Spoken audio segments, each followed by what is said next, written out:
The NFL scouting combine is going to look remarkably different in 2021. Let's talk about it in some level of detail after the bumper. Don't be cornering me. Hold up. Time. You gotta help me with that corner shit.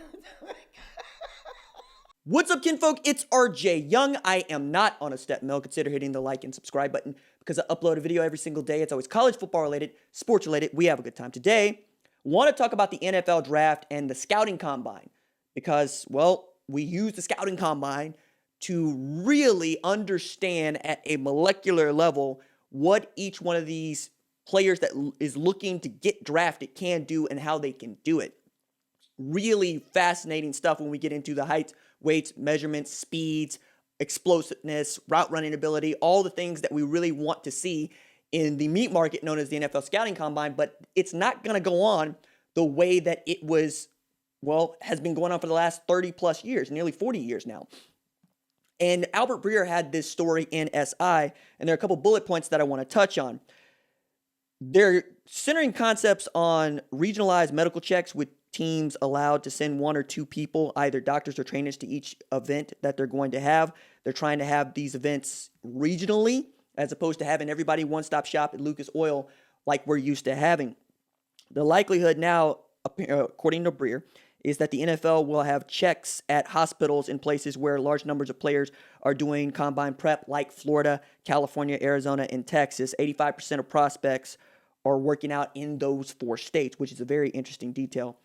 And it cuts down the travel, which is what we're actually trying to do here because not everybody's vaccinated and COVID-19 is not only still surging, there's another strain of it out there. And I'm not trying to talk about that so much as I'm trying to really round out why we're in this spot that we're in. NFL Physicians Society and the Pro Football Athletic Trainers Society have been working on the safest format for performing in 4 phases of medical evaluation. That is interview and history gathering, the internal medical exam, the orthopedic exam, and the lab and x-ray work.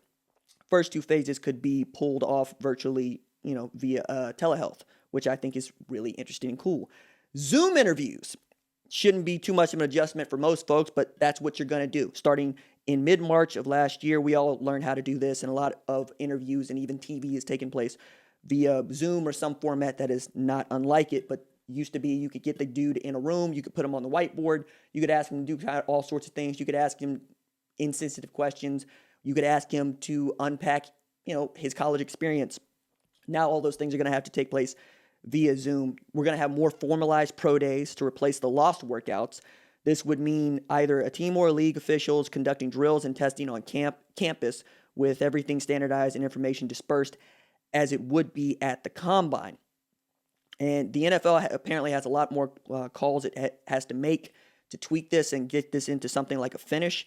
But I've been looking for a date when all of this could go on, but I know this. The Senior Bowl has just become so much more important because of all of this. The draft season really gets started that week, right, which is a week from now, when we begin to descend on Mobile, Alabama for the Senior Bowl. And we'll have lots of folks there that are evaluating the top talent in all of college football. I'm excited to see some of those dudes play. I'm excited to see what they can be. And I've always looked forward to the Senior Bowl as a showcase event for, well, the best that we have to offer in any given year in college football. But this is wild, right? Because, landscape here. You're looking at regional medical checks, formalized pro days, and Zoom interviews. But what this really is going to be, what's going to be interesting for me to see is how the TV product is worked out and how we disseminate this information, what kind of video is put up out there, how do we get to see these prospects as they get back into the NFL draft, and how is this going to impact the guys that opted out, right? Like when I talk with Joel Klatt about his big board top 10 prospects that he's looking forward to and he would take first and foremost in the NFL draft, we know a few of those, right? We know what Justin Fields is capable of. We know what Trevor Lawrence is capable of. We know what Devontae Smith is capable of, right? Those dudes played. If Devontae Smith doesn't play in 2020, he's not at the top of this board, and he's certainly not winning the Heisman Trophy because, you got to play.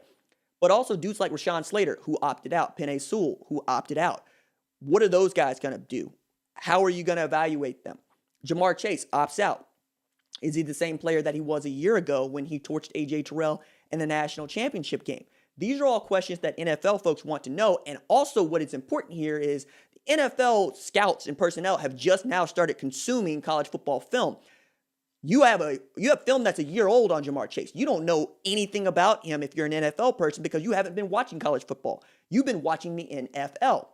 So that's my big take here is if you opted out, you're going to have to find a way to get in front of these folks so that they can at least see you medically, right? Because that's part of the NFL draft experience. Whether you run the 40-yard dash or you go through drills is something else entirely, but you're probably going to be pushed to do those things to demonstrate you still have that. Like Micah Parsons, we want to still see that you're explosive enough to go run down a quarterback like Lamar Jackson or Patrick Mahomes or Josh Allen. We want to see you chase down a Baker Mayfield. We want to see you have tremendous bend on an NFL left tackle prospect. Like, that's what we're here to see. And for the guys that played, I think they have an advantage here. Quite honestly, they have good film on tape that you get to go and parse. And if you played against Alabama, that's the best film they're going to have of you. If anything, that is what I think is going to happen. You're more likely to see the dudes that played go earlier in the draft, which also leads me back to Alabama's probably going to have, Mac Jones, Devontae Smith, Jalen Waddle, maybe Najee Harris go in the first round because you saw them play. About the guys that we didn't see play that opted, out, we'll see. Like, what does this do for like a Rashad Bateman who played for a little bit, right? He's got some tape, but does he have outstanding tape? That's going to be for the NFL to decide.